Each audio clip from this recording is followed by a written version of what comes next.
Hi, I hope you guys are doing extremely well. आज के इस सेशन के अंदर आप सबका बहुत बहुत स्वागत है।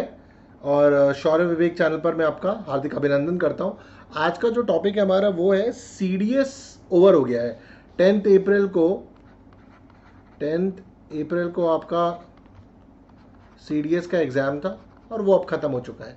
And the next thing which we realize now is that कि काफ़ी सारे क्वेश्चंस हैं कि भाई मैं एनालिसिस करूं, ठीक है, मैं एनालिसिस करूँ, सी डी एस और रेसिपी को साथ में तैयार करूँ, एफकेट की तैयारी को देखूँ या सी ए पी एफ की तैयारी को देखूँ। ये सारे क्वेश्चन मार्क आपके दिमाग में घूम रहे होंगे और मैंने काफ़ी सारी चीज़ों को तो आंसर कर दिया है आपके जिन्होंने भी मुझे टेक्स्ट मैसेजेस करे थे और यहाँ पर मेरे बारे में इन्फॉर्मेशन दी हुई है मैंने क्या क्या करा है। सो इसको तो आप आराम से पढ़ सकते हैं। आज हम जिन मुद्दों पर बात करेंगे कि सी डी एस ख़त्म होने के बाद हमारे पास क्या क्या चीज़ें हमको करनी चाहिए। सबसे एक इम्पॉर्टेंट चीज़ तो जो है वो है एनालिसिस। दिस इज़ तो इज़ अ मस्ट कि आप पेपर को एनालाइज करें। अगर आप आई एम एफ ए और आई एफ के लिए बैठे हुए थे, इंडियन एयरफोर्स, इंडियन नेवी और इंडियन मिलिट्री एकेडमी के लिए, तो पेपर को अब सिंस 5-6 दिन हो चुके हैं क्वेश्चन पेपर को लेकर बैठिए। होपफुली आपने एनालिसिस कर लिया होगा। अगर आपने एनालिसिस नहीं करा है तो अनअकैडमी के ऊपर हमने करीबन 4-5 घंटे का पूरा पेपर एनालिसिस करा था अनअकैडमी शौर्य चैनल पर। आप उस एनालिसिस को अच्छी तरह देखिए और ये देखिए कि कहाँ कहाँ पर आपके क्वेश्चन गलत हुए और किस किस सेक्शन के अंदर आपके क्वेश्चन गलत हुए। इंग्लिश में कहाँ पर गड़बड़ हुई, मैथ्स में कहाँ पर गड़बड़ हुई, सोशल साइंस के अंदर आपकी कहाँ, एक सेकेंड, सोशल साइंस में कहाँ पर गड़बड़ हुई। बेसिकली हिस्ट्री, पॉलिटी, ज्योग्राफी की बात कर रहा हूँ मैं। और इकोनॉमिक्स में कहाँ गड़बड़ हुई, जीएस में कहाँ गड़बड़ हुई, मैथ्स में कहाँ पर हुई, जिन जिन सेक्शंस पर आपके क्वेश्चंस गलत हुए। अब ये ज़रूरी क्यों है? ये ज़रूरी इसलिए है कि जब आप अपना अगला सी डी एस का अटैम्प्ट लेंगे सितंबर के अंदर, उससे पहले बहुत ज़रूरी हो जाता है कि जिन सेक्शंस में गलती हुई है उन पर काम करा जाए। अभी आप में से काफ़ी सारे बच्चों ने 1 महीने या 2 महीने पहले ही तैयारी करना स्टार्ट करा, कुछ एक ने 15-20 दिन पहले। आपको ये बात समझ में आ गई होगी कि इस एग्ज़ाम के लिए काफ़ी कॉम्प्रहेंसिव तैयारी की चाहिए।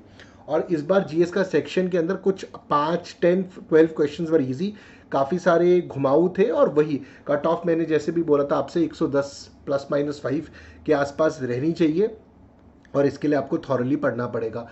तो do analyze the paper, that is the first thing which you should do for your maths, English, GS. Even if you are clearing the cut off, then also जो कट ऑफ्स की हमने बात करी थी, अगर आप क्लियर भी कर रहे हैं तो अगले अटेम्प्ट में आपके नंबर ज़्यादा आए, इसलिए भी एनालिसिस बहुत ज़रूरी है। और analysis is not only about the written examination, ये तो एसएसबी के लिए भी बहुत इंपॉर्टेंट है। आपने मेरे सारे स्टूडेंट्स को और मुझे इंट्रोस्पेक्शन सॉलिलिके की बात करते हुए देखेगा, वो रिटन एग्जामिनेशन पर भी लगती है। अब दूसरी चीज़, जैसे कि मैं हर समय बोलता हूं कि रिटन और एसएसबी की तैयारी साथ में करनी चाहिए। काफ़ी सारे लोग क्या करते हैं, पहले रिटन निकालेंगे फिर एसएसबी की तैयारी करने में जुटेंगे।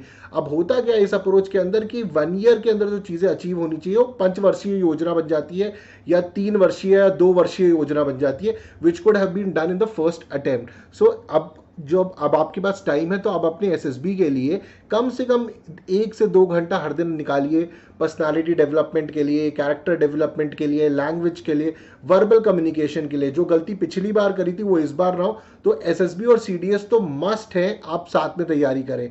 रिटन एग्जामिनेशन के साथ कम से कम 2 घंटे अपनी पर्सनालिटी को दीजिए, चाहे वो पीआईक्यू के थ्रू है, एसडीटी के थ्रू है, स्पोर्ट्स है, हॉबीज है, इन सारी चीज़ों को देखिए।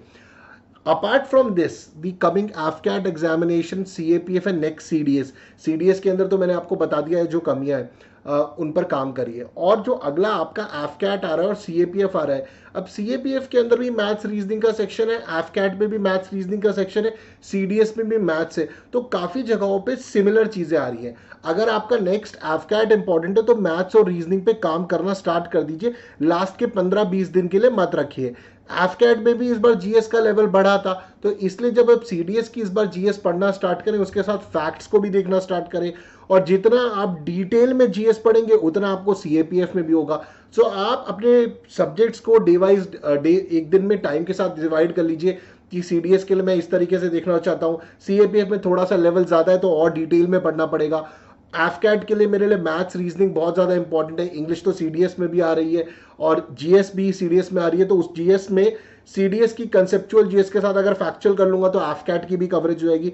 इस तरीके से अगर आप अपनी चीज़ों को ब्रेक कर देंगे और उसके साथ एसएसबी भी इंक्लूड कर लेंगे। मैं और आपको चीज बताता हूँ, सीएपीएफ का जो हमारा पेपर 2 है, पेपर 2 के अंदर जो हम एसए की प्रैक्टिस करते हैं वो आपको लेक्चरेट में भी हेल्प करेगा, वो आपको ग्रुप डिस्कशंस में भी हेल्प करेगा। तो इस तरीके से अगर आप ये मोटा मोटा गोलाकार बनाएंगे, अगर आप ये मोटा मोटा गोलाकार बनाएंगे तो इसके अंदर अलग अलग चीजें चाहे आप एसएसबी की बात करें, लेक्चरेट की बात करें, पेपर 2 की बात करें, जीएस की बात करें, काफी सारी चीजें मैच होती है।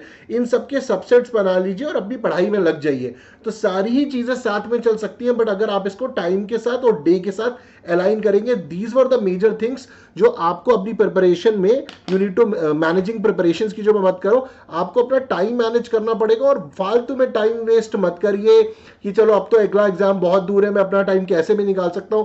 अगर आप इन चीजों में पड़े रहेंगे तो आप ही का बहुत ज्यादा नुकसान हो जाएगा। और अगर आपका पिछला पेपर अभी जो 10 अप्रैल को हुआ है खराब हुआ है, तो इट इज वेरी इंपॉर्टेंट कि आने वाली चीजों को आप बहुत सीरियसली ले, ठीक है। और इसी के साथ अभी अनअकैडमी के ऊपर आपके अनअकैडमी कॉम्बैट होने वाला है और इसके लिए आप इनरोलमेंट ले सकते हैं, जिसके अंदर द मोस्ट कॉम्पिटिटिव गेमिफाइड आपकी सीडीएस एफकेट सीएपीएफ बैटल होगी and you can definitely take. इसके लिंक आपको डिस्क्रिप्शन में मिल जाएंगे। सिमिलरली दिव्या मैम और मेरा 18 अप्रैल को गेट टुगेदर है और Unacademy Delhi store. This is at Pusa road, ये एड्रेस आपको यहाँ पर दिख रहा होगा। So you can reach this at 12:15 in afternoon. Plus अग्नि CDS 2 2022 बैच आपका 20th अप्रैल को स्टार्ट हो रहा है और अगर आप इसमें इनरोलमेंट लेना चाहते हैं भाई 10% डिस्काउंट कोड है संजय 2 SANJAYTWO। तो होपफुली आपको जो मैंने पॉइंटर्स बताए वो हेल्प करेंगे और अगर आपके कुछ क्वेश्चन है तो कमेंट बॉक्स में जरूर डालिएगा। So guys, thank you very much and जय हिंद।